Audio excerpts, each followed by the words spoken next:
In this video, I'll be showing you how to search for assembly during field inventory by code in OpenPoint Web.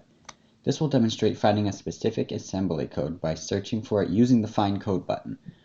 When a search is entered, OpenPoint will search across all assemblies in the system, trying to find a match by any of the following unit code, assembly description, category, and subcategory.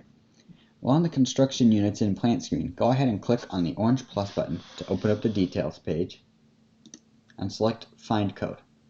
This will bring up a list of all assemblies, and we can type in the search bar to narrow the result. Let's try it with, say, cutout. Now we see a list of all units with cutout in their unit description.